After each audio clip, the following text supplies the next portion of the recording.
అసలు పిల్లల గురించి తల్లిదండ్రులు ఎప్పుడు ఆలోచిస్తున్నారు అని అనిపిస్తుంది. ఎందుకంటే వాళ్ళ కొట్లాటలు వాళ్ళకే ఉన్నాయి, వాళ్ళ లొల్లులు వాళ్ళకే ఉన్నాయి, వాళ్ళ కేసులు వాళ్ళకే ఉన్నాయి. అలాంటి పరిస్థితిలో ఒక బిడ్డ తల్లిని తీసుకొని సుమన్ టీవీ మెట్లెక్కింది. మా ఆయన అట్లా అక్రమ సంబంధం పెట్టుకున్నాడు మేడం. అక్రమ సంబంధం మానే అంటే మానట్లేదు మేడం. కానీ నాకు డౌట్ వచ్చి డైరెక్ట్గా వాళ్ళ ఇంటికి వెళ్ళాం మేడం. వెళ్తే మేడం పైన పార్టీ చేసుకుంటుండ్రు. ఎవరెవరు? మా ఆయన ఉంచుకున్నావా వాళ్ళ ఆయన. నువ్వు రా బెడ్రూమ్లో మాట్లాడదామని నాకు గుంజుకెళ్ళింది. నాకు అప్పుడే నాకు ఏదో చంపాలని భయం అని నేను ఉరికొచ్చిన మేడం. కాదు, ఇదంతా జరిగేటప్పుడు మీ బిడ్డ ఉందా అండి? ఉంది. అంత పిచ్చిదాన్ని చేసిండ్రు వాళ్ళు. వాళ్ళేం చేయలేదు తల్లి, నువ్వు పిచ్చిదానిలాగా ఉన్నావు అంతే. విడాకులు అయిపోయింది వాళ్ళిద్దరికి. వాళ్ళ భర్త పట్టుకొని కొట్టేసి పోలీస్ స్టేషన్లో చెప్పిన తర్వాత మళ్ళీ నాకు కాల్ చేసిండు. నువ్వు ఎక్కడ ఫెయిల్ అవుతున్నాయి అంటే ఇప్పుడు చెప్పండి. రెండోది మీరు చెప్తారా, నాతో చెప్పిస్తారా? ఎక్స్క్యూషన్ ఎందుకంటే నేను కొన్ని లక్షల కేసులు చేస్తున్నా కదా. ఏమన్నా డాడీ, నేను ఎవరితో నువ్వు ఏమనలేదు, అన్న ఏమనలేదు, ఇంకోళ్ళు ఏమనలేదు, అందరు ప్రతిరోజులే. మీరు పాప నాతోనే ఉంది. మీతో లేదండి, హాస్టల్లో ఉంది. అసలు అంటే నా పడితే డాష్ మొదలు కొడతాడు వచ్చిన చుక్కలు చూపిస్తా, నీకు చుక్కలు చూపిస్తా. నాడు మైనర్ అయిన బిడ్డని పట్టుకొని మీది నుంచి బూతులు తిట్టించడం ఆమెతో. అట్లాంటి చర్యలు తీసుకోవడం చాలా హీనమైన చర్య. అది మీ ఇంట్లో మీరు అడుగుపెట్టి మీ ఇంట్లో ఉన్నప్పుడే మేము మళ్ళీ మీకు ఫోన్ చేసి పిలుస్తాం. సుమన్ టీవీ ప్రేక్షకులకి నమస్తే. 6 JVR జమలాపురం వారి రత్నాంజలి సమర్పించు లైఫ్ జర్నీకి స్వాగతం. ఈరోజు లైఫ్ జర్నీలో ఒక కేసు వచ్చింది. ఇది విన్న తర్వాత మాకు అనిపించింది ఏంది అని అంటే, వయసుకు వచ్చిన పిల్లలు ఉంటారు, ఆడపిల్లలు ఉంటారు, మగపిల్లలు ఉంటారు. వీళ్ళకి జీవితం పైన రేపటి రోజు విరక్తి వచ్చే అవకాశము, అసలు జీవితం అంటే ఇదేనా, అసలు ఎందుకు ఇట్లుంది ఇట్లా జరుగుతుంది అన్న విషయం అర్థం కాని ఏజ్లా తల్లిదండ్రులు చేస్తున్న తప్పులకి బలైపోయి పాపం వాళ్ళు ఎటూ కాకుండా కొట్టుమిట్టాడి తల్లిదండ్రుల గురించి పిల్లలు ఆలోచించే రోజులు వచ్చేసినాయి. అసలు పిల్లల గురించి తల్లిదండ్రులు ఎప్పుడు ఆలోచిస్తున్నారు అని అనిపిస్తుంది. ఎందుకంటే వాళ్ళ కొట్లాటలు వాళ్ళకే ఉన్నాయి, వాళ్ళ లొల్లులు వాళ్ళకే ఉన్నాయి, వాళ్ళ కేసులు వాళ్ళకే ఉన్నాయి. అలాంటి పరిస్థితిలో ఒక బిడ్డ తల్లిని తీసుకొని సుమన్ టీవీ మెట్లెక్కింది.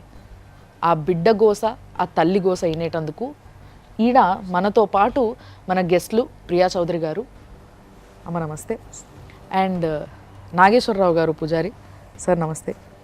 సో ఇద్దరు కూడా మనకి సపోర్టివ్గా అసలు ఈ కేసులో ఏది న్యాయం, ఏం చేయాలి, ఎట్లా చేస్తే బాగుంటుంది అనే డెసిషన్ తీసుకుంటాం. అండ్ మరి ఈరోజు మన దగ్గర బాధితురాలు ఉన్నారు. అమ్మ నమస్తే, మీ పేరు? అమల. ఎక్కడి నుంచి వచ్చినావు అమ్మ? ఖమ్మం నుంచి. ఈ తల్లిని తీసుకొని వచ్చిన బిడ్డ ఇక్కడ ఉంది. హాయ్. Hi ma'am. నీ పేరు? శ్రీలత మ్యామ్. శ్రీలత. ఏం చదువుకుంటున్నావు? 10th అయిపోయింది. 15 ఏళ్ళ పిల్ల. అది సంగతి. సో అమ్మ చెప్పమ్మా, ఎందుకు వచ్చినావు ఈరోజు వీడికి? మా ఆయన అట్లా అక్రమ సంబంధం పెట్టుకున్నాడు మేడం. అక్రమ సంబంధం అట్లా 5 సంవత్సరాల నుంచి పెట్టుకున్నాడు అట్లనే నడుస్తుంది మేడం. ఈరోజు పోతుందా పోతుందా అని మానే అంటే మానట్లేదు మేడం. అంటే నీకు ఈ అక్రమ సంబంధం పెట్టుకున్నాడు అన్న విషయం ఎట్లా తెలిసింది ఫస్ట్? అంటే వాళ్ళు అక్రమ సంబంధం, వాళ్ళ ఆయన దోస్తు, మా ఆయన.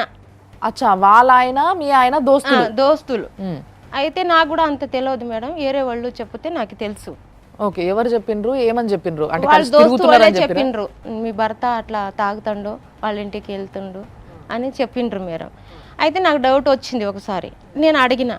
అయితే నువ్వు ఎందుకు అలా వాళ్ళ ఇంటికి వెళ్తున్నావు అడిగితే, నేను ఆమెకు ఏం సంబంధం లేదు, వాళ్ళ భర్తతోనే సంబంధం అన్నాడు.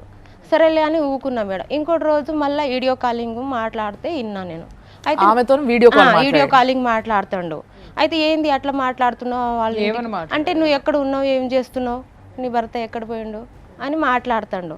మాట్లాడితే నేను ఇరదీసిన, ఏంది నువ్వు లేదని అంటున్నావు, వాళ్ళ భర్త కోసమే నేను తాగటానికి, వాళ్ళ భర్త పిలిచినప్పుడే నేను వెళ్తున్నా, నాది ఆమెది సంబంధం లేదు అని అన్నాడు. సరేలే నువ్వు అట్లా అంటున్నావు అని నేను ఆమెతోనే మా ఆయనతోనే గొడవపడ్డది రోజు అట్లనే సాగేదే.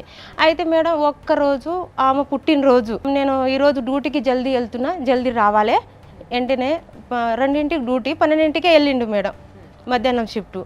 అయితే రాత్రి తొందరగా వస్తా అని నాకు కాల్ చేసిండు. సరేలే అని పోయిండు. పోయేసరికి వచ్చిండు, నేను అన్నం కూర ఉండు నేను వస్తున్నా అని అన్నాడు. 8ంటికి ఫోన్ చేసి రాలేదు మేడం. రాలేదు. వాళ్ళ ఇంటికాడ నాకు డౌట్ ఉంచి డైరెక్ట్గా వాళ్ళ ఇంటికి వెళ్ళాం మేడం.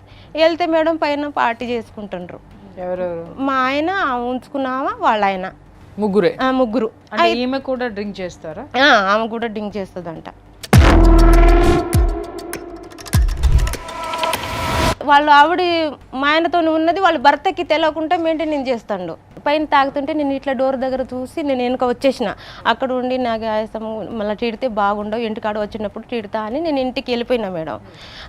బండి కింద ఉన్నది, హెల్మెట్ ఉన్నది మేడం, బండిలో పైసలు ఉన్నది. నేను తీసుకొని మా ఇంటికి వెళ్ళిపోయినా. వెళ్ళేసరికి 1 గంటకు వచ్చిండు మేడం. ఎక్కడ వెళ్ళాను ఇప్పుడు దాకా రాలేదని ఇరదిస్తే నేను నా దోస్తు దగ్గర ఈసీఎల్లో పార్టీ చేసిన అని అన్నాడు.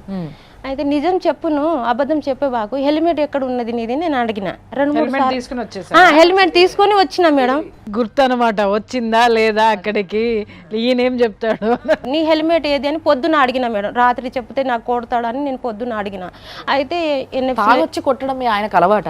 అవును మేడం. ఎప్పుడు కొట్టాడు? ఎప్పటి నుంచి అట్లనే కొడతాడు. తాగి కొట్టడము తాగడం అనేది ఒక కారణం అంతే. దాని అంటే ఇప్పుడు ఎవరైనా సరే తాగున్నాళ్ళేమో వదిలే, తాగి వచ్చి కొట్టినాడు అంటే మన్నింపు అనేటటువంటి పదాన్ని వీళ్ళు తాగుడు అనేటటువంటి ఒక వ్యసనంతో తెచ్చుకుంటారు అనమాట. అయితే నేను నిజం చెప్పు నీ హెల్మెట్ ఎక్కడ ఉందో నిజం చెప్పు అంటే పిల్లల మీద ప్రమాణం చేసిండు మేడం. ఏమని చెప్పిండు? ఏమంటే నేను ఎన్ఎఫ్సీలోనే పోయింది, ఓకే, హెల్మెట్ ఎవరు తీసుకెళ్ళిండ్రో ఏమో పిల్లల మీద ప్రమాణం అని. ఇంతకు ఏం చేస్తాడు మీ ఆయన? NFC madam. ఏం చేస్తాడమ్మా మీ నాన్న? న్యూక్లియర్ ఫ్యూల్ కాంప్లెక్స్ లో టెక్నీషియన్ గా జాబ్ చేస్తాను. ఏం చదువుకున్నారమ్మా? నేను ఏం చదువుకోలేదు మేడం. మీ ఆయన ఏం చదువుకున్నాడు? మా ఆయన 10th చదివిండు. చెప్పండి. అయితే మేడం పిల్లల మీద ప్రమాణం చేసిండు. మళ్ళా నేను కొబ్బరికాయ కొడతా, దేవుడి పూటం పగల కొడతా అని అన్నాడు మేడం. అయితే సరేలే నువ్వు అట్లా అంటున్నావు కదా, కొట్టే నీ హెల్మెట్ ఎక్కడ ఉందో నేను చూపిస్తా అని చెప్తే హెల్మెట్ తీసుకొచ్చిన తర్వాత పిల్లల మీద ప్రాణం చేసిండు. 5 కొబ్బరికాయ కొట్టేసి 5 పూటలు పగల కొట్టేసిండు. లేదని చెప్పేసిండు, నేను తీసుకొస్తా అని చెప్పేసి దాని ముందు అంటే దేవుడు సాక్ష్యంగా పిల్లల మీద ఒట్టేసినందుకు మళ్ళీ ప్రాయశ్చిత్తంగా ఇంకొక అవును మేడం. నేను తీసుకొచ్చి చూపించిన హెల్మెట్. తర్వాత నిజం చెప్పిండు. అవును నేను వెళ్ళా అన్నాడు. అసలు ఏ రోజు ఆమెకి నీకు సంబంధం ఏంది అని అడగలేదా? నేను అడిగిన మేడం, అడిగిన కూడా చెప్పడు మేడం, నాకు చెప్పడు. నీకు ఆమెకి సంబంధం అంటే అసలు నేను లేనే అంటాడు మేడం. వాళ్ళ ఇంటికి తీసుకెళ్ళిండు మేడం. తీసుకెళ్తే ఏమని తీసుకెళ్ళిండు వాళ్ళ ఇంటికి, కానీ చెప్పలేదు నాకు ఇంటికాడ. నీకు మూలాల దగ్గర ఏముందో నీకు తాగితాలు కట్టిస్తా అని తీసుకెళ్తా అని అన్నాడు. సరేలే అని నేను అన్నా. మా పాప కూడా నేను కూడా వస్తా అని మా పాప అంటే నువ్వు వద్దు మమ్మీకి ఒక్కదానే తీసుకెళ్తా అని నాకు ఒక్కదానే తీసుకెళ్ళిండు మేడం. వాళ్ళ ఇంటికాడ మెయిన్ రోడ్ మీదే వాళ్ళ ఇల్లు, వాళ్ళ ఇంటికాడ అబ్బి చేసిండు. చేసి వాళ్ళ ఇంటికాడ తీసుకెళ్తున్నా, నువ్వు మంచిగా మాట్లాడు ఆమెతోని అని అన్నాడు మేడం. అయితే రేపటి రోజు కలిసి బతకాలని ఏమో వాళ్ళ మొగుడుతోని ఆమెతోని మంచిగా మాట్లాడమని అన్నాడు మేడం. మీ ఆయన ఏడి అని నేను అన్నా డైరెక్ట్గా. మా ఆయన బెడ్రూమ్లో పండుకుంటాడు అన్నాడు. పిలువు నేను మాట్లాడుతా అన్నా. నువ్వు రామని ఇద్దరు గుంజుకెళ్ళిండ్రు నాకు. అయితే నాకు నేను భయపడ్డా మేడం. నువ్వు రా బెడ్రూమ్లో మాట్లాడదామని నాకు గుంజుకెళ్ళింది ఆమె. నువ్వు పో అని మా ఆయన నాకు తోసేసిండు మేడం. నాకు అప్పుడే నాకు ఏదో చంపాలని భయం అని నేను ఉరికొచ్చిన మేడం. ఉరికొచ్చి మెయిన్ రోడ్డుకి నేను ఆటో ఎక్కిన. ఆటో ఎక్కేసి నువ్వు ఎందుకు బెడ్రూమ్లో రాలేదని ఇంటికాడ వచ్చి బాగా కొట్టిండు మేడం. కొడితే పోలీస్ స్టేషన్లో నేను కేసు పెట్టాను మేడం. కేసు పెడితే మా వాళ్ళ ఇంటికి వెళ్తాడు, ఆమెతోని అక్రమ సంబంధం ఉన్నది, వాళ్ళ భర్తతోని అట్లా తాగేసి నాకు కొడుతుండని నేను పెట్టేసిన మేడం. మామూలుగా వాళ్ళు రిపోర్ట్ రాసిండ్రు మేడం. అయితే మా ఆయనకి వెంటనే బాగా దెబ్బలు చూసి మా ఆయనకి వెంటనే పిలిచిండ్రు. నాకు కొట్టేసి ఖమ్మం వెళ్ళిపోయిండు, ఇక్కడ ఉండలేదు మేడం. అంటే ఇదంతా జరిగింది ఇక్కడే. ఏ పోలీస్ స్టేషన్ కీసురా మేడం. పిలిచిన తర్వాత మేడం ఇంకా 4 బీర్లు తాగేసి ఇంటికాడ వచ్చి నాకు కేసు పెడతామని మళ్ళీ కొట్టిండు మేడం. మళ్ళీ కొడితే మేడం నేను అక్కడ మా వాళ్ళు ఉంటారు కదా, అక్కడ నాకు కొడుతుందని సాల్వ్ చేస్తారు, వాళ్ళకి పిలిపిస్తా, మా పాపే పిలిపిస్తుంది, ఇట్లా కొడుతుండు మా డాడీ. ఇదంతా జరిగేటప్పుడు మీ బిడ్డ ఉందా అండి? ఉంది, నా బిడ్డ ఉన్నాయి. కొట్టడం ఇదంతా నువ్వు చూసినావు కల్లారా? మరి మీ నాన్నని ఎప్పుడు ఆపలే? ఎందుకు కొడుతున్నావు నాన్న అని అడగలేదు? ఆపుతాను, మమ్మల్ని కూడా బెదిరిస్తాడు. ఏమని అంటే మీరు మధ్యలో రాకండి, మా ఇద్దరి మధ్యలో మీరెందుకు అనేసి అంటారు. మీరు అంటే నువ్వు ఇంకెవరు ఉన్నారు? ఇంకెంతమంది? మా బాబు బాబు ఉన్నాడు. దీనికన్నా పెద్దోడు బాబు కొంచెం మెంట్లాంటి తొక్క మేడం, 7th month పుట్టిండు. కొంచెం ఇమ్యూనీలు ధర పోర టైప్ ఉన్నది మా బాబుకి. మా ఆయనకంటే ఆమె 2 లక్షలు ఇచ్చిందంట. ఆమె 2 లక్షలు ఇస్తే ఎందుకు?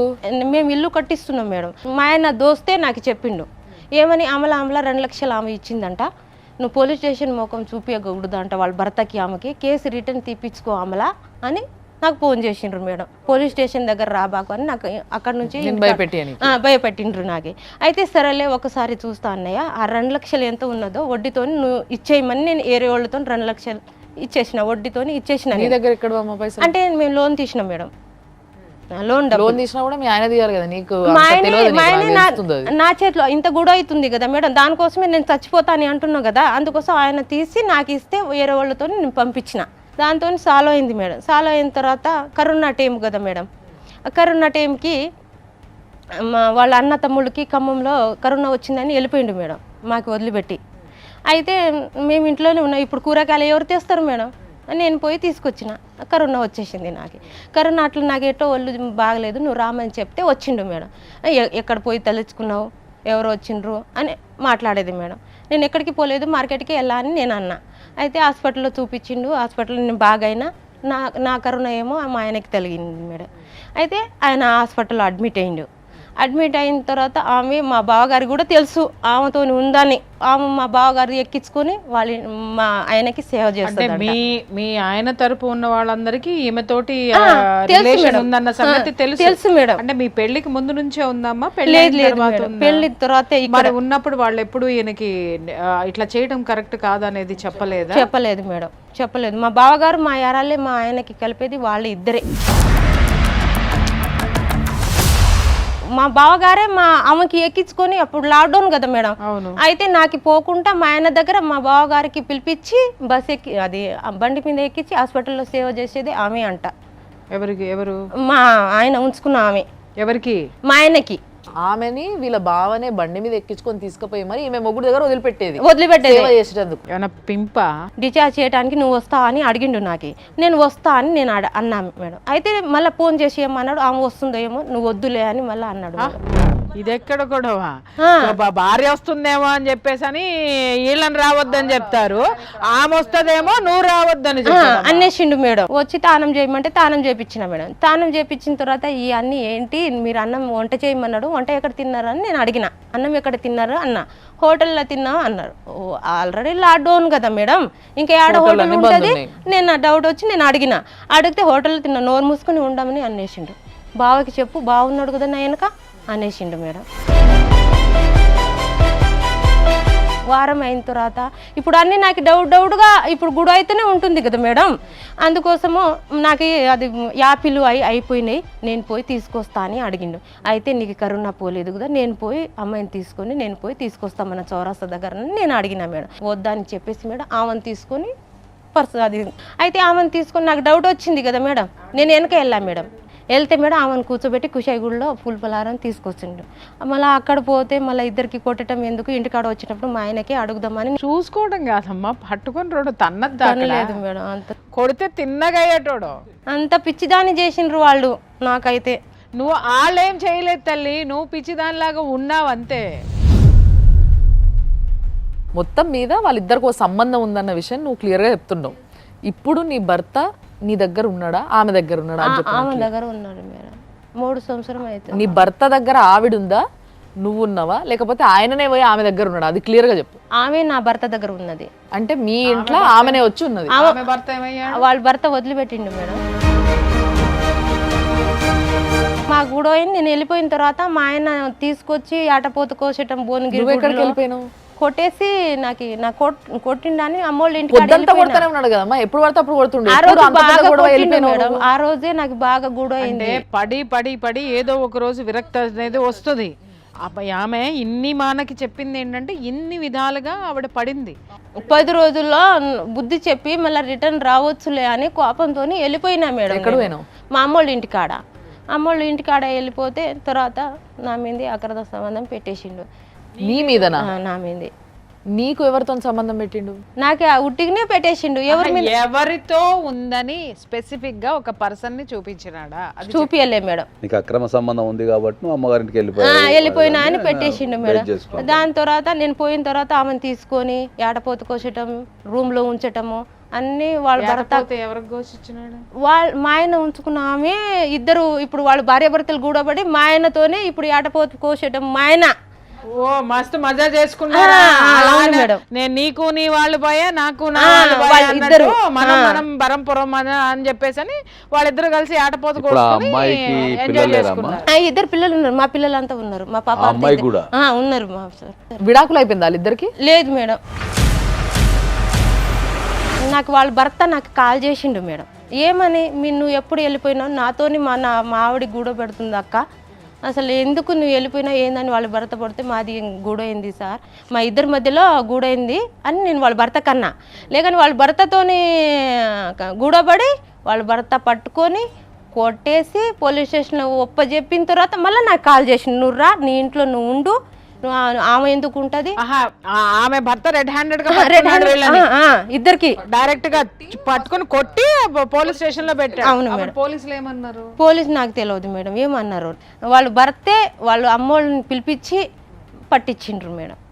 పట్టించి ఇద్దరికి కొట్టేసి కుషాయిగూడ పోలీస్ స్టేషన్లో కేసు పెట్టి డిపార్ట్మెంట్లో ఇచ్చిండ్రు మేడం. ఎవరు, మీ ఆయనని ఆమెని? ఆటోమేటిక్ మర్డర్ కేసు పిల్లలతో పెట్టించిండంట మేడం. వాళ్ళ భర్త పిలిచిండ్రు, నేను రాలేదు. కుషాయిగూడ వాళ్ళతోనే ఏదైనా పోవాలి, నేను ఎందుకు వాళ్ళ మధ్యలో దూరాలని నేను రాలేదు మేడం. నువ్వు చెయ్యలేనటువంటి పని ఆయన చేశాడు.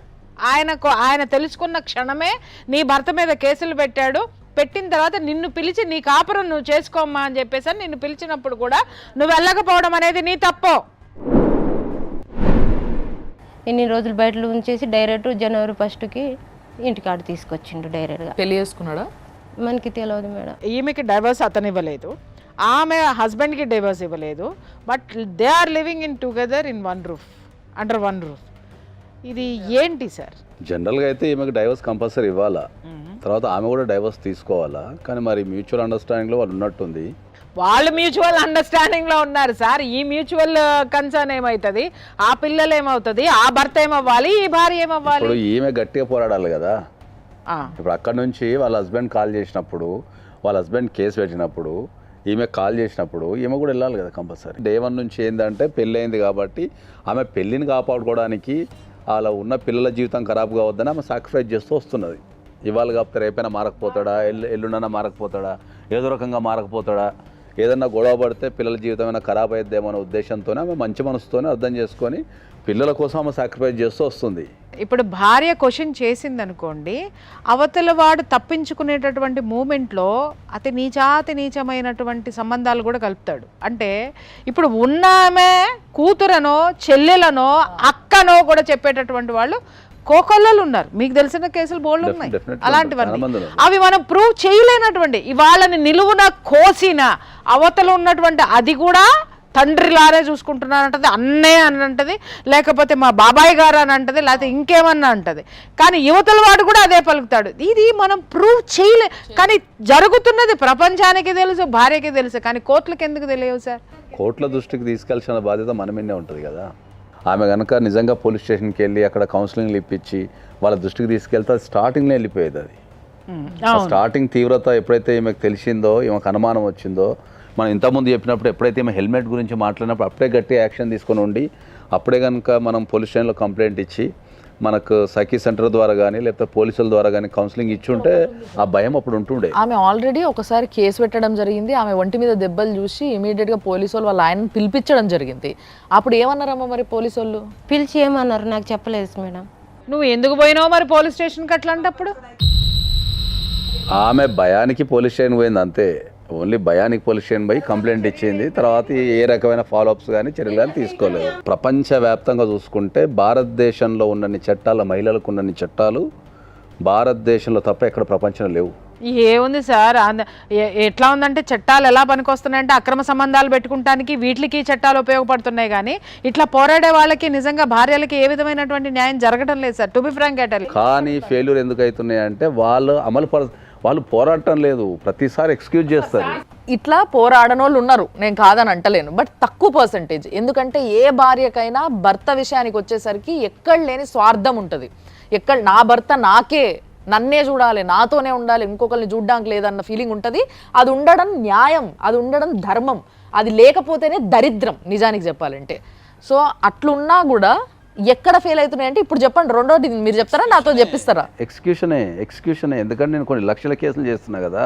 కంప్లైంట్ ఇచ్చినప్పుడు ఉన్నంత ఆవేశము, ఎందుకంటే చట్టం అనేది ఎప్పుడు కూడా క్విక్ రిజల్ట్ ఉండదు. మీరు అంటున్న వర్జన్ ఒకటి ఉంది, నేను కాదని అంటలే, అది ఒప్పుకుంటున్నా. అది ఒక 5% 10% ఉండొచ్చు. కానీ మిగతా కేసులన్నీ ఏమవుతున్నాయి? ఎవరు స్ట్రాంగ్ గా పోరాడుతున్న వాళ్ళకి ఎక్కడ న్యాయం జరుగుతుందని అడుగుతున్నా. చెప్పండి సార్, నాకు స్ట్రాంగ్ గా పోరాడితే ఏమైతుందో చెప్పమంటారా? నువ్వు ఏమన్నా చేసుకొని బరి తెగించి కుల్లా తిరిగేటోళ్ళు ఉన్నారు. 100% నేను చూపిస్తాను సార్. కుల్లా ఏ ఒక్కడు ఎంట్రుక పీకలేడు సార్ వాళ్ళని. డెఫినెట్లీ నేను ఛాలెంజ్గా చెప్తున్నా, ఇదే విషయంలో ఈ అమ్మాయిని స్ట్రాంగ్ ఉండమని చెప్పండి. అతన్ని ఊసలు లెక్క పెట్టించకపోతే నేను నిలబడతాను. ఏం చెప్తావమ్మా? సరే మేడం. చట్టాలు చాలా స్ట్రాంగ్ ఉన్నాయి. మహిళలు పోరాడే విధానంలో చాలామంది ఏంటంటే ఏదో ఒక దశలో కాంప్రమైజ్ అయిపోతారు. ఎందుకంటే కోర్టుల చుట్టూ తిరగలేకనో, లేకపోతే సరైన అడ్వకేట్ దొరకకనో, ఆ చట్టాల మీద అవగాహన లేకనో, లేకపోతే వాళ్ళకు ఏదన్నా కుటుంబ పరిస్థితుల వల్ల చాలా అప్లికేషన్స్, చాలామందికి ఇవాళ నేను చెప్తాను, చాలామందికి అప్లికేషన్ రాయనికి రాదు. పోలీస్ స్టేషన్కి వెళ్ళే ఏ మహిళకు అప్లికేషన్ రాయనికి రాదు. వాళ్ళ అప్లికేషన్ రాసేటప్పుడు వాళ్ళ ఎమోషన్ రాస్తారు, చట్టం రాయరు. అంతే కదా సార్, బాధతో పోతారు కదా సార్ వాళ్ళు. చట్టం రాయరు. ఎంతమందికి ఉంది సార్? అదే చెప్తున్నాను నేను, చట్టాల మీద అవగాహన ఉండి చట్టాలను అర్థం చేసుకుంటే ప్రతి ఒక్కరికి న్యాయం జరుగుతుందని చెప్తున్నాను నేను. మీరు చెప్తున్న విధంగా ఆలోచిస్తే చట్టం అనేది ఒక అఫీషియల్గా మీరు అంటున్నట్టుగా దాన్ని ఫాలో అవ్వడం కరెక్టే, నేను కాదని అంటలే. కానీ చట్టంకి కూడా ఫస్ట్ ప్రాబ్లం సాల్వ్ చేయడం అనేది గొప్ప విషయం. ఇక్కడ ఫామ్ ఫిలప్ చేయడానికి వస్తుందా, పద్ధతులు వస్తాయా, ఇవన్నీ కాదు కదా. అల్టిమేట్గా చట్టం రూల్ కూడా అదే. ఎవరైతే ప్రాబ్లంతో వస్తారో వాళ్ళ దిక్కు న్యాయం ఉంటే వాళ్ళకి న్యాయం చేసి తీరాల. కానీ అట్లా జరుగుతలేదు కదా, అదే కదా ప్రాబ్లం అంతా. ఆ ప్రాబ్లమ్ని ఐడెంటిఫై చేసి కొన్ని వందల సందర్భాల్లో ప్రతి ఒక్కరికి ఏం చెప్తున్నా అంటే ఏంటంటే, నీకు ఆరోగ్యం బాగాలేకపోతే డాక్టర్ దగ్గరికి పోతారు ఈ దేశంలో. అడ్వకేట్కి మొత్తం అయిపోయిన దగ్గర ఎంత అయిపోయి మొత్తం సమస్య జటిలమైన తర్వాత పోతారు. ఒక పోలీస్ స్టేషన్కి వెళ్ళే ముందు ఎంతమంది అడ్వకేట్ దగ్గర కన్సల్ట్ అవుతున్నారు? మరి అదే ఒక ఆరోగ్యం బాగాలేకపోతే మీరు ఒక డాక్టర్ దగ్గరికి ఇమ్మీడియట్లీ పోయి ఏదో ఒక డాక్టర్ దగ్గరికి పోతారు. ఇంటి పక్కన డాక్టర్ దగ్గర కన్నా పోయి మీరు ట్రీట్మెంట్ తీసుకుంటారు. ఇక్కడ ఒక విషయం చెప్తాను సార్, ఇక్కడ ఫెయిల్యూర్ అవడానికి కూడా లాయర్ల దగ్గరికి లేకపోవడానికి కారణం కూడా ఏంటంటే, మనుషుల్ని కాపాడేది కేవలం పోలీసులు, చట్టం అనేది మాత్రమే తెలుసు తప్ప న్యాయస్థానాలు ఉన్నాయనే దాని మీద అవగాహన కలిగించలేదు. ఇది వాస్తవం. కలిగించలేదు అంటే అందరికీ ఉన్న అభిప్రాయం అది. దాన్ని మార్చడానికే కదా మనం ఇన్ని లీగల్ ప్రోగ్రామ్స్ చేసేది. ఇప్పుడు మేడం చెప్పిన పాయింట్తో పాటు ప్రతి ఒక్కరికి దృష్టి ఎట్లుంటుంది అని అంటే, పోలీస్ స్టేషన్ పోయి కంప్లైంట్ ఇవ్వాలి అని అంటే ధైర్యంగా మాట్లాడగలిగితే 4 మెట్లు ఎక్కితే సరిపోతుంది, మహా అయితే ఒక ఫామ్ ఫిలప్ చేయాలి. అదే ఒక అడ్వకేట్ దగ్గర పోయి మాట్లాడాలి అని అంటే మన దగ్గర పైసలు ఉన్నాయా లేదా అనేది అడ్వకేట్ చూస్తారు, మనం పైసలు కూడా ఇవ్వాలి అనేది ఒక ఇది ఉంటుంది. కాబట్టి వాళ్ళు ఇమీడియట్గా ఫస్ట్ అడ్వకేట్ దగ్గరికి వెళ్ళరు. ఈ విషయం అందరికీ తెలిసిందే. సో ఇప్పుడు మీరు చెప్పుండ్రి, ఫస్ట్ వచ్చి ఒక ప్రాబ్లమ్ని మీకు చెప్పుకొని అది ఏ విధంగా మేము దాంట్లోకి పోవాలి అనే అడ్వైస్ తీసుకోవాలని. ఆయన చెప్పింది ఒకటే, డాక్టర్ దగ్గరికి వెళ్ళినప్పుడు ఫీజు తీసుకుంటారు, ఆ తర్వాత ట్రీట్మెంట్ అని అంటే అన్ని చేస్తామా తీసుకుంటారు. సో మరి యాజ్ యూజువల్ లాయర్ కూడా కన్సల్టేషన్ తీసుకుంటారు. అవును సార్, కరెక్టే. ఇప్పటికి నేను చెప్తున్నా, ఇప్పటికి ఒక విషయం చెప్తున్నా ఏంటంటే, సరే ఈ అమ్మాయి వరకు మనం వదిలిపెడితే, ఇప్పటికీ మా దగ్గరకు వచ్చే క్లయింట్లలో one of the top most clients ఉంటారు, హై ఎడ్యుకేటెడ్ ఉంటారు, ఐఐటీలో లేకపోతే ఐఎంఎంలో చదివి పెద్ద కంపెనీలో పనిచేసే ఉంటారు. నాకు తెలిసి ట్యాక్స్ వాళ్ళు నెలకు ఒక 2-3 లక్షలు ట్యాక్స్ కడుతుంటారు. వాళ్ళకి ఏదైనా సమస్య వచ్చి, వాళ్ళ కుటుంబంలో సమస్య వచ్చి, ఏదన్నా పోలీస్ స్టేషన్కి వెళ్ళాల్సిన పరిస్థితి వస్తే వాళ్ళు మా దగ్గర వచ్చి చెప్పే డైలాగ్ ఏముంటుంది, మీకు ఎంత కావాలో చెప్పండి, మేము పోలీస్ స్టేషన్కి వెళ్ళాం. పోలీస్ స్టేషన్కి వెళ్ళడం మా ఇంటా ఉండలేదు, పోలీస్ స్టేషన్కి వెళ్తే నామోషి, ఇదే డైలాగ్ కొడతారు వాళ్ళు. అరే నేను 100 సార్లు చెప్తా, పోలీస్ స్టేషన్ అనేది మనం ఇచ్చే ట్యాక్స్ నుంచి పోలీస్ స్టేషన్ రన్ అవుతుంది. వాళ్ళు మన రక్షణ కోసం ఉన్నారు, వాళ్ళు అక్కడికి పోతే ఇబ్బంది పెట్టారు, మిమ్మల్ని పిలిచినప్పుడు మీరు వెళ్ళాలా, మీకు ఏదైనా కష్టం వచ్చినప్పుడు వెళ్ళాలని చెప్తా. ఇప్పటికీ ఈ దేశంలో ఇంత టెక్నాలజీ ఉన్నా కూడా 2 డైలాగ్స్ నాకు ఎప్పటికీ రోజుకు ఒక 10 సార్లు వింటా నేను. ఒకటి, ఇప్పటివరకు నేను అడ్వకేట్ ఆఫీస్కి రాలేదని చెప్తా. ఇప్పటికి అడ్వకేట్ ప్రొఫెషన్ మీద ఇప్పటికీ నెగిటివ్ ఉంది. ఏమని, అడ్వకేట్ దగ్గరికి వెళ్తే దోసుకుంటాడనో, లేకపోతే అడ్వకేట్ దగ్గరికి వెళ్తే న్యాయం చేయడనో ఇప్పటికీ ఉంది. అది మార్చాల్సిన శక్తి ఎవరికి ఉంటుంది? సమాజానికే ఉంటుంది. నువ్వు దేన్నైనా ఒక దూరం పెట్టేసి దాన్ని పరీక్షించకుండా వెళ్తా అంటే ఏం చెప్తాం? సో డెఫినెట్లీ ఫస్ట్ వెళ్ళమని సమస్య చెప్తాం. వచ్చినప్పుడు పోలీస్ పోలీస్ స్టేషన్ స్టేషన్కి అడ్వకేట్ అడ్వకేట్ దగ్గరికి వెళ్ళొచ్చు, పోలీస్ స్టేషన్కి వెళ్ళొచ్చు. మొన్న ఒక ఎపిసోడ్లో సార్ అన్నారు ఎంటర్టైన్మెంట్ అని మాట్లాడుతుంది సుమన్ టీవీని. ఎంటర్టైన్మెంట్ కాదు, ఇది ఎడ్యుకేషన్ కూడా ఉంది. దాన్ని చూడలేని మురుగులకి మనం ఏం చెప్తాం? ఇప్పుడు లా అనగానే లాయర్లు ఫీజులు తీసుకుంటారనే మోడ్లో ఉన్న వాళ్ళకి మనం ఏమి చేయలేం. పోలీస్ స్టేషన్ అనగానే పోలీస్ స్టేషన్కి వెళ్తే పరువులు పోతాయి అనుకుని పరువుని గురించి ఆలోచించే వాళ్ళకి నిజంగా చెప్తున్నాను కదా, ఏమీ జరగదు. అక్కడ వెళ్ళి చూడండి, అదేంటో మీకు అర్థమవుతుంది. ఓపెన్గా మాట్లాడితే ఒక వైఫ్ కనుక పోలీస్ స్టేషన్కి వెళ్ళి కంప్లైంట్ ఇస్తే, ఒక భర్త మీద కానీ లేకపోతే అత్తామామ మీద కానీ కంప్లైంట్ ఇచ్చినప్పుడు జనరల్ రూల్ ఏముంటుంది? పోలీస్ వాళ్ళు ఆపోజిట్ పార్టీకి కాల్ చేస్తారు, నీ మీద కంప్లైంట్ వచ్చింది రమ్మని కాల్ చేస్తారు. ఓకే, నా దగ్గరకు వచ్చినప్పుడు నేను చాలా స్పష్టంగా చెప్తా, వెళ్ళండి, మాట్లాడండి, కూర్చోండి, సమస్య సాల్వ్ అవుతుంది. ఆ అమ్మాయి ఇచ్చిన తప్పుడు కంప్లైంట్ అని మీరు ఎక్స్ప్లెయిన్ చేయండి అంటే they don't want go to the police station. వద్దు సార్ మాకు ఏం లేదు, మీరే మాట్లాడండి అంటారు. అరే నువ్వు దేశంలో ఒక పౌరునివి, నువ్వు ట్యాక్స్ కడుతున్నావు, నీకు ఒక చట్టం ఉందని తెలవాలా, ఒక గవర్నమెంట్ ఎట్లా రన్ అవుతుంది, ఒక పోలీస్ స్టేషన్ ఎట్లా రన్ అవుతుంది. రేపు నీకు కష్టం వచ్చినప్పుడు, ఇప్పుడు నేనున్నా, రేపు నీ కొడుకో ఇంకోళ్ళకో కష్టం వచ్చినప్పుడు వాళ్ళకి నువ్వు చెప్పడానికి ఒక స్టోరీ అన్న ఉండాలి కదా. Go to the police station కూడా పోరు. కాబట్టి నేను చాలా స్పష్టంగా చెప్పేది ఏంటి అంటే, చట్టాలు చాలా స్ట్రాంగ్ ఉన్నాయి. కాకపోతే అందరికీ అడ్వైజ్ చేస్తున్నా ఏంటంటే, ఏదన్నా ఒక చట్టపరంగా ఏదన్నా ఒక చర్య తీసుకునే ముందు కంపల్సరీ ఒక 500 1000 రూపాయలు కట్టి నియరెస్ట్ అడ్వకేట్ దగ్గరికి వెళ్ళండి. మీరు వెళ్తే వాళ్ళు నాలెడ్జ్ ఇస్తారు, దాన్ని ప్రాసెస్ చెప్తారు, దాని తర్వాత ఈజీ అవుతుంది మీకు ఇష్యూ. ఒక్కసారి అడ్వకేటు కోర్టు అని పోతే అక్కడ ప్రూఫ్ ఇంపార్టెంట్. ప్రూఫ్ లేనిది న్యాయం ఉన్నా నడవదు. ఈ విషయం అందరికీ తెలుసు, చదువుకున్నోడికి తెలుసు, చదవనోడికి తెలుసు. ఇది కూడా ఒక భయం, ప్రతిదానికి ప్రూఫ్ చూపించలేము సార్. అంటే మ్యాట్రిమోనియల్ ఇష్యూస్లో మనం అది కూడా చాలా స్పష్టంగా చాలా సందర్భాలు చెప్తున్నాం. ఏంటంటే సివిల్ కేసు వాదించాలి అంటే మీకు డాక్యుమెంట్ ఉండాలి. డాక్యుమెంట్ ఉంటేనే సివిల్ కేసు అవుతుంది. ఒక క్రిమినల్ కేసు గురించి మనం ఏదైనా చేయాలి అంటే ఎవిడెన్స్ ఉండాలి. మ్యాట్రిమోనియల్ ఇష్యూస్కి రెండు ఉండవు. ఎందుకంటే ప్రతిదీ డాక్యుమెంట్ పెట్టుకోనో, ప్రతిదీ ఎవిడెన్స్ పెట్టుకోనో మనం చేయలేం. మ్యాట్రిమోనియల్ ఇష్యూ అనేది ఒక 4 గోడల మధ్యలో జరిగే సంఘర్షణ. అది ఆ చట్టాల మీద వాటికున్న అవగాహన కనుకుంటే మనం ఒక ప్రూఫ్ ఎట్లా సంపాదించవచ్చు, దాన్ని ఎవిడెన్స్ కింద ఎట్లా ప్రూవ్ చేయొచ్చు, దాన్ని సర్కమ్స్టెన్స్ ఎవిడెన్స్ అని ఎట్లా అంటారు, లేకపోతే సబ్స్టిట్యూషన్ ఎవిడెన్స్ అని ఎట్లా అంటారు అనేది మనం స్పష్టంగా మనం నిరూపించవచ్చు. ఇది ఎప్పుడు తెలుస్తుంది సార్? ఒకసారి మెట్లు ఎక్కితే, అటు పోలీస్ స్టేషన్ మెట్లు ఇటు లాయర్ మెట్లు ఎక్కితే వాళ్ళు చెప్పేదాన్ని బట్టి దిల్ గెట్ నాలెడ్జ్. అట్లీస్ట్ ఎలా ఉండాలి, ఎలా చెప్పుకోవాలి. ఇప్పుడు ఈవిడ ఇక్కడ వరకు వచ్చారు, నీకు ఎన్ని విషయాలు తెలిసినాయి అమ్మా, ఇప్పుడు ఎలా పోరాడాలనేది ఒక అవగాహన అయితే వచ్చిందిగా. ఇంతకు ముందు 3 సంవత్సరాలు నువ్వు నోరు మూసుకొని కూర్చొని ఉన్నావు కదా, నేను వెళ్ళిపోయానమ్మా అనేసి ఇందాక అన్నావు కదా నువ్వు. మరి ఇప్పుడు వచ్చావు ఇక్కడికి. ఇంత రచ్చ జరుగుతుంటే కూడా నువ్వు పోయి మీ అమ్మగారి ఇంట్లో ఉన్నావు, అక్కడ వాళ్ళ కొట్లాట ఏం తీసుకెళ్ళిండ్రు హాస్పిటల్కి, మీ ఆయన ఆమెని పట్టించిండ్రు, పిలిచిండ్రు, పోలేదు. దాని తర్వాత అట్లీస్ట్ మీ ఆయన దగ్గరికి పోయినావా, ఫోన్ చేసినావా, మాట్లాడినా? పెద్ద మనుషులతో పంచాయతీ కూడా పెట్టించిన మేడం. నా ఇంట్లో నేనే నా పిల్లలతోనే ఉంటా అన్ని మా వాళ్ళకి తీసుకొని నా ఇంటికి వస్తే మేడం నువ్వు ఎందుకు వచ్చినావు అని రాడ్డుతోని కొట్టిండు మేడం. నాకు మళ్ళా కొట్టిండు. ఇప్పుడు ఒక భర్త కనుక కొడితే మనకు డొమెస్టిక్ వైలెన్స్ యాక్ట్ అని ఒకటి ఉంది. దాంట్లో ప్రొటెక్షన్ ఆర్డర్స్ అని ఉంటాయి.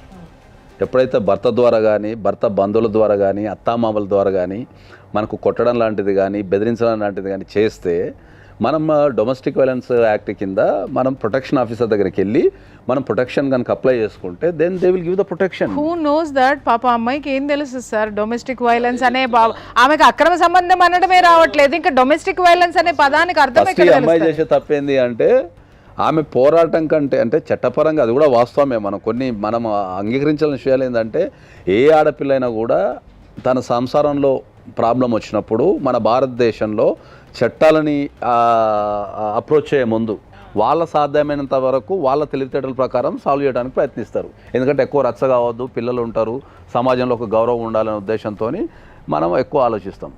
భారతదేశంలో మోరల్కి ఎక్కువ వాల్యూ ఉంటుంది, చట్టం కంటే ఎక్కువ మనం మోరల్కి వాల్యూ ఇస్తాం. భారతదేశానికి ఉన్న గొప్పతనం ఏంటి అంటే, ప్రపంచం మొత్తం మీద గొప్పతనం ఏంటి అంటే మనం మోరల్స్కి వాల్యూ ఇస్తాం. అంటే ఇప్పుడు ఒక భార్య భర్తున్నారు అనుకో, వేరే అమ్మాయి వచ్చినప్పుడు అన్న కిందలో పరిచయం చేసేస్తాం. అవును అవును, అర్థమైందా?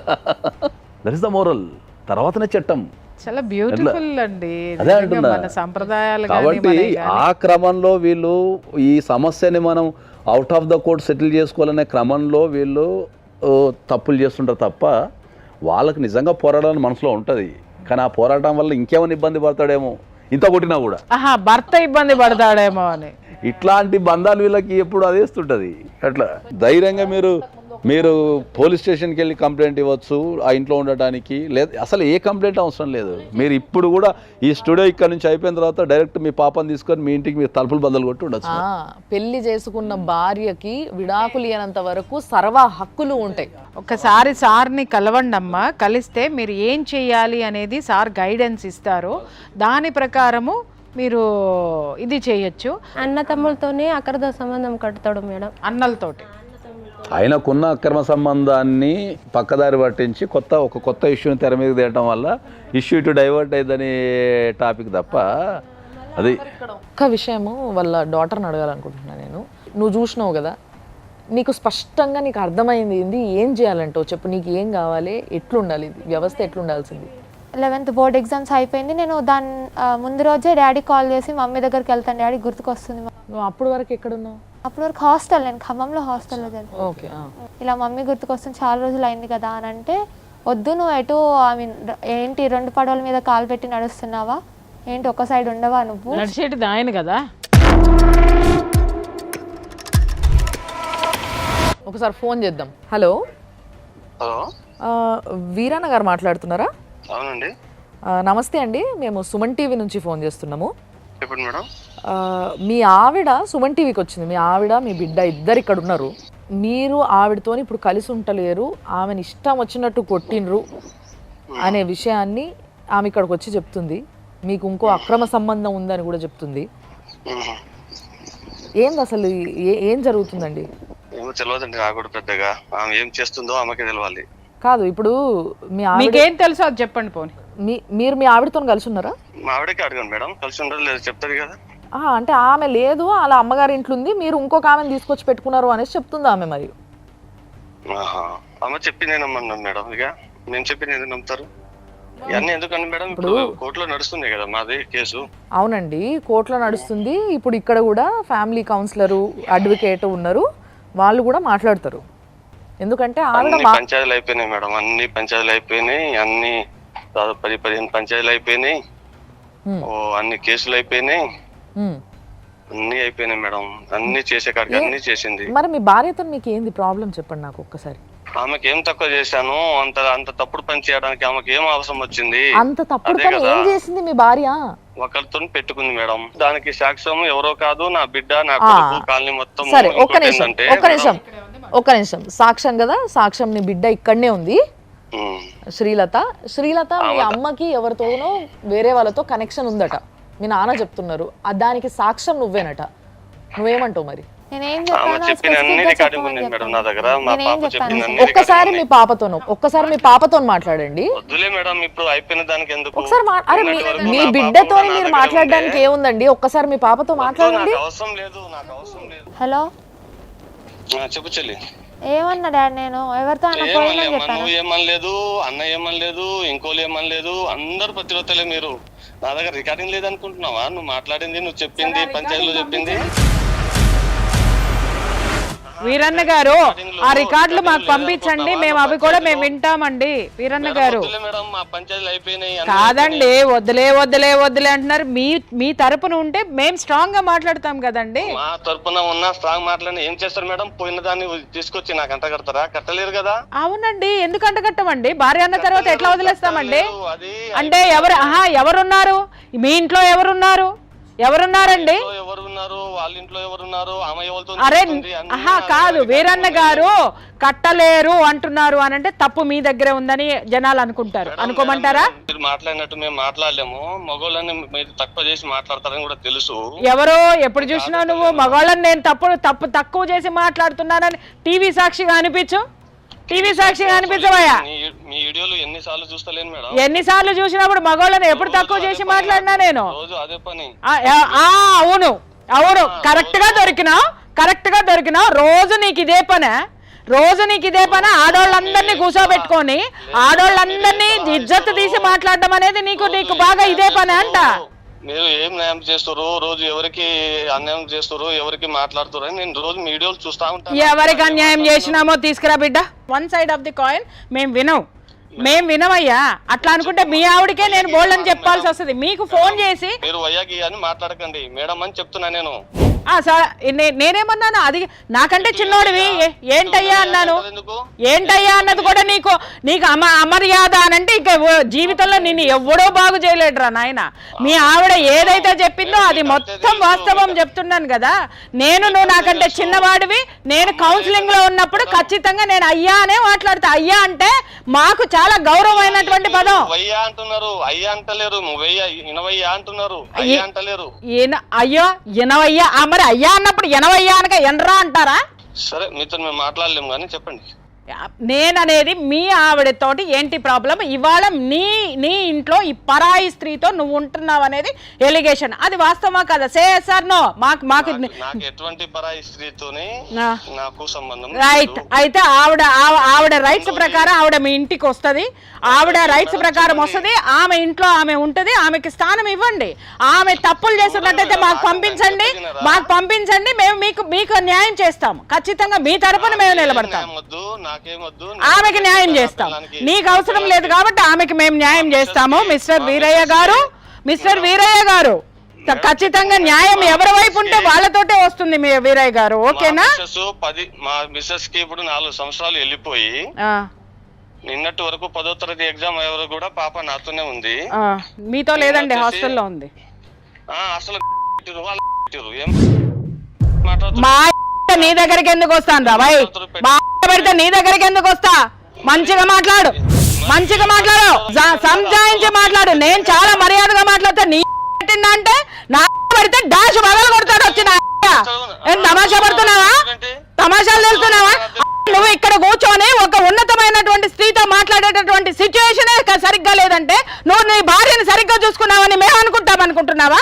సరే వీరయ్య, నేను చెప్తున్నాను విను వీరయ్య. చుక్కలు చూపిస్తా నీకు చుక్కలు చూపిస్తా. నడు. మరి ఇంత దారుణంగా మాట్లాడదు? అవును మేడం, అట్లనే ఎక్కడైనా నాకు అట్లనే చేస్తాడు మేడం. కన్న కూతుర్ని బూతులు తిట్టాడు మ్యామ్. వాడు నీ పెడతాడా అని మాట్లాడుతున్నాడు అంటే వాడికి ఎంత పొగరేసి ఉన్నావురా నువ్వు. చూపిస్తా, నా కనిపిస్తాడు నీకు. అది చూపించకపోతే చూడు, నేను ఇక్కడ నీకు చూపించి తీరుతానేమనుకుంటున్నావు. కానీ నిజంగా ఇట్లా మాట్లాడడం మాత్రం చాలా చాలా చాలా తప్పు. అయ్యా నీ భార్య ఇట్లా చెప్తుంది, ఒక వైపు వినము రెండో వైపు కూడా వింటాము అని ఫోన్ చేస్తే ఉల్టా ఒక పెద్దావిడిని పట్టుకొని ఈ మాట అనడం ఎంతవరకు కరెక్ట్? ఎంత దరిద్రంగా మాట్లాడుతున్నాడు ఆయన. ఏమన్నా తెలివి, నీతి, నిజాయితీ అసలు ఒక మొగోడు అట్లా మాట్లాడతాడా? ఒక మాట చెప్తున్నాను, అతనికి ఆడదానితోటి పడుకోవడం ఒకటే వచ్చు. నేను ఈ పదం మాట్లాడకూడదు. వాడు అదే ధ్యాసలో అదే విధంగా కట్టుకున్న భార్యను కూడా ఆ విధంగానే బయటికి నెట్టేసేసి రోడ్డును పడేసిన కూతుర్ని అక్కడ కూర్చోబెట్టుకొని తల్లికి అక్రమ సంబంధం ఉందని కూతురికి తెలుసని బుకాయించే ఇంతకంటే సంస్కారంగా మాట్లాడతాడని మనం ఎక్స్పెక్ట్ చేయడం అనేది కరెక్ట్ కాదు. చెప్పు తల్లి, నువ్వు చెప్పేంది? ఏమన్నాడు మీ డాడీ? నా దగ్గర ఉన్నప్పుడు ఆమె రికార్డింగ్ చేసి పంపించింది. నువ్వు కూడా మీ అమ్మ లెక్క అవుతున్నావా, నువ్వు కూడా అక్కడ ఎవరైనా ఉంచుకున్నావా అని అంటుంది. ఎవరు? ఆమె అంటుంది. మా డాడీ పక్క నుండి ఆమె కంటే ఆమె నాకు చెప్తుంది. కాదు, అసలు ఆమెకేం సంబంధం? నీతో మాట్లాడాల్సిన అవసరం ఏముందమ్మా? అంటే దుబ్బతండలో నీ అమ్మలాగా నువ్వు కూడా తయారైతున్నావు, నువ్వు కూడా చూసుకున్నావా? ఆవిడెవరమ్మా నీ బిడ్డతో మాట్లాడడానికి? ఆమె ఎవరు? ఆమె ఏ వరసతోటి ఉంది? ఏ సంబంధంతో నీ బిడ్డతోటి ఆ మాట మాట్లాడింది? ఊరే నువ్వు ఇట్లాంటి గలీజు పనులు చేస్తూ గలీజు మనుషుల్ని నీ చుట్టూ పెట్టుకొని ఇక్కడ నువ్వు నీ ఇష్టం వచ్చినట్టు మాట్లాడితే ఊరుకుంటామని మాత్రం అనుకోకు. ఇక్కడ ఏమి చేతగాక కూర్చోలేదు మేము. ఇక్కడ చేతగాక ఇదొక వ్యవస్థ అన్న విషయాన్ని మర్చిపోకండి. మొన్న ఇంటికి వస్తే పాపకు బస్ ఎక్కించిండు మేడం, ఉండకూడదు ఇంట్లో అని. ఎందుకు? ఇంటికి వస్తే నువ్వు మీ మమ్మీ దగ్గరికి వెళ్తా అని అన్నావు కదా, మీ మమ్మీ దగ్గరే ఉండిపో, నాకేం అవసరం లేదని చెప్పి మళ్ళీ బస్ ఎక్కిచ్చేసాడు. ఇంటి వరకు కూడా వెళ్ళలేదు. ఇంటి వరకు వెళ్ళాలా అంటే అది తీసుకురావద్దని ఉంటుంది, పెట్టుకున్నాడుగా ఒకదాన్ని. ఆమెతో మాట్లాడినట్టున్నాడు, బయటికి వెళ్ళి మాట్లాడేసి ఇక నన్ను వచ్చి వెళ్ళిపో నువ్వు, నేను నీకు బస్ ఎక్కిస్తాను వెళ్ళిపో అని చెప్పి బస్ ఎక్కి. ఒరే నీకు అర్థం కాక అడుగుతాను, అసలు కన్న కూతుర్ని సైతం నువ్వు రోడ్డు మీద పడేసి బజారు దానితో మొగుడిని వదిలేసింది, పిల్లల్ని వదిలేసింది, ఒక బజారు దాన్ని పెట్టుకొని నువ్వు ఏం మాట్లాడుతున్నావు? తెలివిగా మాట్లాడుతున్నాను అనుకుంటున్నావా, లేకపోతే గొప్పోండి అనుకుంటున్నావా? పెట్టి చూడు గొప్పోళ్ళ దాంట్లో చెయ్యి, ఏం జరుగుతుందో ఎరక్కొట్టి పంపిస్తారు. అదే జరుగుతుంది రేపొద్దున నీకు. అసలు మైనర్ అయిన బిడ్డని పట్టుకొని మీది నుంచి బూతులు తిట్టించడం ఆమెతో. అంటే ఒక ఆడపిల్ల సార్, పాపం ఆ పిల్ల బ్రెయిన్, ఆ పిల్ల మనసు ఈ ఏజ్లో ఏమైపోవాలి, ఏంది సంగతి ఇది? డెఫినెట్లీ అమ్మాయి కంప్లైంట్ ఇవ్వచ్చు. ఒకవేళ కనుక అమ్మాయి కంప్లైంట్ ఇస్తే ఇష్యూస్ చాలా సీరియస్గా ఉంటుంది. ఎందుకంటే అమ్మాయి మైనర్ యాక్చువల్లీ. అవును. ఓకే, మైనర్ కాబట్టి మైనర్ మీద అట్లాంటి చర్యలు తీసుకోవడం అనేది చాలా హీనమైన చర్య. అది మీరు డెఫినెట్లీ మీరు కంప్లైంట్ ఇవ్వండి అమ్మా, మీరు డెఫినెట్లీ వాళ్ళు చర్యలు తీసుకుంటారు. చాలా హీనియస్, చాలా క్రిటికల్గా ఉంటుంది కండిషన్. కాబట్టి మీరు డెఫినెట్లీ అది కంప్లైంట్ ఇవ్వాలి మీరు. సార్ నిజంగా ఈ విషయంలో కంపల్సరీ మేము మీ వెనుకుండి, సుమన్ టీవీ నిన్ను నడుపుతుంది. నేను చెప్తున్నా, ప్రతి ఒక్క తండ్రికి బుద్ధి రావాలా. ఆడపిల్లని కనడం కాదు, దాన్ని అపురూపంగా పెంచుకోవడంతో పాటు నువ్వు ఎట్లా బిహేవ్ చేయాలి, ఎట్లా మాట్లాడాలి, ఎట్లా చూసుకోవాలి అనే విషయం తెలిసి ఉండాలి. ఈ దరిద్రానికి ఆడపిల్లల్ని కనకండి, దయచేసి కనకండి. కంటే ఆ బాధ్యత తీసుకోవడం ముందు నేర్చుకొని కనండి. ఇంత దరిద్రంగా మాత్రం ట్రీట్ చేయకూడదు. ఆడపిల్లైనా మగపిల్లలైనా పిల్లలమ్మా, ఈ భూమి మీదకి వచ్చినటువంటి పిల్లలు. అంటే పశువులు కానీ పశువుకి వీళ్ళకి తేడా లేదన్నమాట. అరే నువ్వు కూర్చున్నది ఎవరి షోలో కూర్చున్నావు, ఏ షోలో కూర్చున్నావు, ఎక్కడున్నావు అనేది కూడా జ్ఞానము సోయ మర్చిపోయి కూర్చున్నావు, ఒళ్ళు మర్చిపోయి అంటారు. ఇంకా మా ఒక భాషలో చెప్పాలంటే ఒళ్ళు కొవ్వెక్కి ఉన్నావని అంటారు అనమాట. తెప్పిస్తా, దిగిస్తా, ఖచ్చితంగా దిగుతుంది. శిరస్సు నుంచి సిరిపాదం దాకా దింపుతా. అమ్మ నీకు ఇప్పుడు సార్ చెప్పిండ్రు కదా, నువ్వు కేసు వేస్తే ఈ కేసు చాలా బలపడుతుంది. నీతో అట్లా మాట్లాడడం చాలా హీనం. అది అసలు ఊహించుకోవడానికి చాలా దరిద్రంగా. కాదమ్మా, ఇంత చిన్న పిల్లలు మాకు న్యాయం కావాలి అని రోడ్డు మీదకి వచ్చేటటువంటి పరిస్థితిని క్రియేట్ చేస్తున్నటువంటి వీళ్ళని, ఈ దరిద్రుల్ని ఏం చేయాలి, ఇలాంటి తండ్రుల్ని ఏం చేయాలి? కాండ్రించి ఉమ్మాలరా, సిగ్గులేదా? కామంతో కళ్ళు మూసుకుపోయి మీ ఎంజాయ్మెంట్లు మీరు చేసుకుంటూ ఉంటారా? ఒకటి కాదు, రెండు కాదు, మూడు కాదు, జనాల్ని మెయింటైన్ చేసుకుంటూ పోయి, కనుక్కుంటూ పోయి రోడ్డు మీద పారేసి వాళ్ళు తండ్రి తండ్రి తండ్రి అని చెప్పేసి అని మీ వెంట పడతా ఉంటే ఏ తేలిగ్గా ఉందా మీకు? నిర్లక్ష్యంగా ఉందా మీకు? మీ వెనక ఎవడున్నాడా? నువ్వు ఉంచుకున్నది ఉందా? దాని పులుసు కూడా వంచి ఈ పిల్లకి న్యాయం చేయకపోతే, ఇప్పుడు ఇదే స్టూడియోలో ఒకడికి చెప్పా ముసలోడిని అరెస్ట్ చేపిస్తానని, చేపించినా వాడు ఊచలు లెక్క పెడుతున్నాడు.